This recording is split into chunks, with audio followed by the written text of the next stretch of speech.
Les gars, je ne sais pas si vous vous rendez compte de la dinguerie qui se passe actuellement dans cette équipe nationale de Côte d'Ivoire. Clairement, je vous le dis, il y avait raison de s'inquiéter. Il y a des raisons de s'inquiéter parce que l'infirmerie est tellement remplie. On a des joueurs cadres, des joueurs qui normalement sont censés être titulaires de cette équipe nationale, qui sont blessés. Il y a quelques jours de cela, j'avais fait une vidéo concernant Agbadou et je vous avais dit dans la vidéo qu'il était blessé. Et je vous ferai pas de la durée de son indisponibilité. La nouvelle est tombée et selon le média Talking World, c'est-à-dire c'est un média très proche de l'équipe de Wolverhampton, c'est un média qui le suit de très près. Voici ce qu'ils disent concernant la blessure d'Emmanuel Agbadou. Emmanuel Agbadou est attendu à être indisponible pour 3-4 semaines, donc environ un mois. C'est clair qu'il va rater le regroupement du mois de mars. Ça c'est clair parce que il est blessé pendant un mois. Il est blessé pendant un mois alors que on a la trêve du mois de mars concernant les éliminatoires de la Coupe du Monde en mars. Donc il ne sera pas là du tout, sachant très bien son impact dans cette défense, sachant que c'est un joueur majeur, c'est un joueur clé. Et là, avec son indisponibilité, il y a Emmanuel Agbadou qui est blessé, il y a Odilon Koulibaly qui était blessé, mais lui j'avais fait une vidéo il y a je crois 2 à 3, environ un mois de cela. Lui il était blessé depuis bien longtemps, pour 3 mois. Et lui, c'est clairement la saison est finie pour lui. Donc avec ces nouvelles blessures, clairement, on va s'attendre à un chamboulement en défense. On va s'attendre à ça parce qu'on est tous d'accord que la paire centrale que MS Faye a le plus utilisée et la paire qui aussi a bien marché, c'est la paire centrale Agbadou Ndika. Et cette paire-là nous a apporté beaucoup de satisfaction. Mais avec cette trêve, avec ces nombreuses blessures, avec ces joueurs absents, ces joueurs cadres surtout, qui ne seront pas là, les gars, franchement, MS Faye va devoir chambouler sa défense. Et là, je pense clairement à Ousmane Diomandé qui lui est en forme et n'est pas blessé. Il y a aussi Cédric Ipré. Donc il y a des joueurs, on doit s'attendre, en tout cas lors de la liste des MS Faye, durant cette trêve du mois de mars, on doit s'attendre à de nouveaux joueurs. Ça, clairement, c'est indéniable. On va s'attendre à de nouveaux joueurs. Et moi, je pense même que la paire même qui sera alignée pour notre premier match, pour notre 5e match des éliminatoires de cette Coupe du Monde-là, c'est la paire Ndika et Ousmane Diomandé. Parce que Agbadou n'est pas là. On sait que si Agbadou est là, c'est Agbadou qui est titulaire. Mais là, ça sent du Ousmane Diomandé. Et moi, j'espère surtout. J'avais toujours dit, je reconnais le talent du joueur. C'est un joueur exceptionnel. C'est un joueur énorme. Mais qui n'a pas encore pu s'imposer dans le secteur défensif des éléphants. Et là, avec la blessure d'Emmanuel Agbadou, il peut donner satisfaction réellement. Parce que c'est un joueur, moi, je l'ai toujours attendu à cette équipe nationale de Côte d'Ivoire. Mais à chaque fois qu'il était là, il ne nous a pas réellement apporté satisfaction.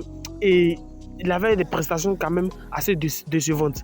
Mais j'espère que surtout, il va saisir cette opportunité-là parce que ça, c'est une chance qui arrive très peu. C'est une chose qui arrive très peu. On a vu, Odilon Koulibaly était blessé, Agbadou est venu et c'est tout de suite intégré et il est devenu titulaire indiscutable. J'espère que Ousmane Diomandé va pouvoir saisir cette chance-là et s'imposer réellement. Mais aussi à gauche, on a Christopher Opéry qui est blessé depuis plusieurs moments, qui revient petit à petit, mais ce n'est pas sûr qu'il sera à 100% lors de cette trêve-là. Donc, après, il y a Ghislain Conan qui n'a pas assez de temps de jeu, qui était sans club durant un bon moment, qui n'a pas assez de temps de jeu et qui là a regagné un nouveau club. J'ai fait une vidéo là-dessus. Il a regagné un nouveau club et n'a toujours pas encore réellement trouvé de temps de jeu. Donc là, on va s'attendre à de nouveaux joueurs, ça je vous le dis. On va s'attendre à de nouveaux joueurs. Seul Senghor avec Guelado qui, à mon sens, vont conforter leur place parce qu'ils ne sont pas blessés. Senghor est blessé. Il est revenu, il a joué son match face au Benfica. Malheureusement, l'AS Monaco est éliminé. Lui, il va revenir et Guelado aussi sera là, à mon avis. Donc, je pense que là où on doit vraiment s'inquiéter, selon moi, c'est que la Côte d'Ivoire a du mal à voyager à l'extérieur. On l'a vu plein de fois. On a du mal à voyager, que ce soit en Afrique. Et lorsqu'on voyage là-bas, on ne fait pas de bons résultats. Soit nul. Le dernier voyage qu'on a fait lors des éliminatoires de la Coupe du Monde en juin 2024, c'était au Kenya où on a fait 0-0. Avec quand même notre équipe type, mais on a fait 0-0. Donc vous voyez, avec une équipe assez amoindrie, que ce soit défensivement et offensivement, surtout il y a des blessés. Il y a Amad Diallo qui n'est pas là. Il y a Oumar Diakité qui actuellement est en manque de confiance. Franchement les gars, moi j'ai très peur pour cette trêve du mois de mars. Parce que ce sont des matchs très décisifs. Et j'espère que surtout, on ne va pas gâcher ces matchs-là. Parce que là, on doit arracher notre qualification durant ces 2 prochains matchs-là. Parce qu'il y a le Gabon qui a 9 points, qui sont derrière nous. Et nous, on a 10 points. Donc j'espère qu'on ne va pas faire des couacs, surtout qu'on voyage au Burundi, des matchs à l'extérieur. Et la Côte d'Ivoire, sous MS Faye, a du mal à voyager à l'extérieur. Ou gagne très rarement ce match à l'extérieur. Ça, je vous le dis. Après la CAN, après la CAN 2023, en 2024, on a fait un déplacement en France, où on a joué contre le Bénin, on a fait nul. Et on a gagné l'Uruguay 2-1. Ça, c'était en France. On revient en juin 2024.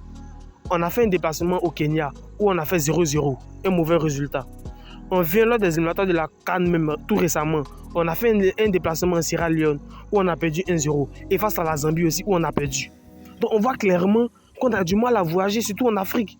Donc avec cette trêve-là, surtout avec le match retour sera en Côte d'Ivoire. Mais le match aller au Burundi, ça va être à l'extérieur. Et ça, j'espère surtout qu'on ne va pas laisser passer des points. Parce qu'on a vraiment besoin de se qualifier pour cette Coupe du Monde. Ça fait combien de temps on n'a pas participé? Près de deux éditions où on n'a pas participé à la Coupe du Monde, en 2018 et 2022, où on a manqué de très peu. Donc les gars, il y a Amad Diallo aussi qui est blessé, qui était réellement une option, vraiment avec tout ce qu'il montrait en club. Il était vraiment un joueur qui pourrait prétendre à tout point de vue à une place de titulaire indiscutable. Mais là, les gars, ça va vraiment s'aggraver. Ça va vraiment s'aggraver. Il y a Oumar Diakité à ce moment qui a raté un penalty, qui a manque de confiance. C'est pas trop sûr. Il y a Adengra aussi qui manque de temps de jeu en club. Il y a Willy Boli aussi au secteur défensif qui manque de temps de jeu. À Nottingham Forest, franchement les gars, il y a réellement moyen de s'inquiéter. Moi, je ne sais pas ce que vous pensez de tout ça. Hein. Donnez-moi vos avis dans les commentaires. Mais moi, je pense que cette trêve du mois de mars, ça va être très difficile. Je ne dis pas qu'on ne va pas gagner nos matchs. On va les gagner si on se concentre très bien et si on a les bonnes options. Donc, je ne sais pas ce que vous pensez de ça. Donnez-moi vos avis dans les commentaires. Et en même temps, avec ces nombreuses blessures, j'espère qu'il y a des joueurs qui vont définitivement s'installer dans cette équipe nationale de Côte d'Ivoire. Je pense à des joueurs comme Traoré Béni, des joueurs comme Maxwell Koné, qui brille en ce moment, qui peut jouer en tant que latéral droit. J'espère qu'ils vont véritablement s'installer et pouvoir prendre leur marque et pouvoir devenir des possibles titulaires indiscutables ou des joueurs qui sont très souvent appelés lors des trêves avec les éléphants. En tout cas, j'espère surtout avec le manque de temps de jeu. Et Adengra, il y a Traoré Béni qui est là, qui a montré pas mal de choses durant les éliminatoires de la Coupe du Monde. Il a été décisif, il a montré que c'était un ailier qui peut percuter, qui peut être décisif. Et ça, c'était de bonnes guerres. C'est de bonnes guerres. Donc lui, il peut réellement saisir sa chance en l'absence d'Adengra ou au faible temps de jeu d'Adengra pour pouvoir véritablement s'installer. C'est de la concurrence. Après, lorsqu'Adengra va retrouver du temps de jeu, sera très performant, il pourra venir lutter et pourquoi pas déloger Traoré Béni Junior. Je pense à Maxwell Koné qui peut s'imposer dans le couloir droit de l'attaque. Sachant très bien que la Côte d'Ivoire joue beaucoup en 4-3-3, Maxwell Koné peut réellement saisir sa chance. Donc moi j'espère que, je pense aussi à Ousmane Diomandé en défense centrale qui doit réellement saisir sa chance. Un joueur qui joue la Ligue des Champions, qui performe même si son club est éliminé, qui par le Dortmund, il performe, mais qui n'arrive pas réellement à s'imposer dans cette équipe nationale de Côte d'Ivoire. Je pense que ça sera pour lui un bon moyen de s'exprimer réellement. Avec tout ce qu'il montre au club, ça sera pour lui, comment dire, une validation de tout ce qu'il montre au club par rapport à sa sélection ou par rapport à sa titularisation avec les éléphants. Pour dire que c'est une titularisation méritée. Et moi, j'espère surtout qu'il va saisir sa chance. Et heureusement qu'il y a pas mal de bonnes nouvelles. Il y a Yaya Fofana qui est très performant actuellement avec Angers, qui fait de très bons arrêts, qui réalise une saison exceptionnelle avec son club. Donc voici quelques petites satisfactions sur lesquelles on peut se baser réellement pour pouvoir croire à une victoire des éléphants. Parce que les gars, moi je dis que ça va être très difficile. Pas impossible, mais ça va être très difficile. Surtout lorsqu'on connaît nos derniers résultats à l'extérieur. Donc les gars, je vous laisserai me donner vos avis dans les commentaires et dites-moi ce que vous en pensez.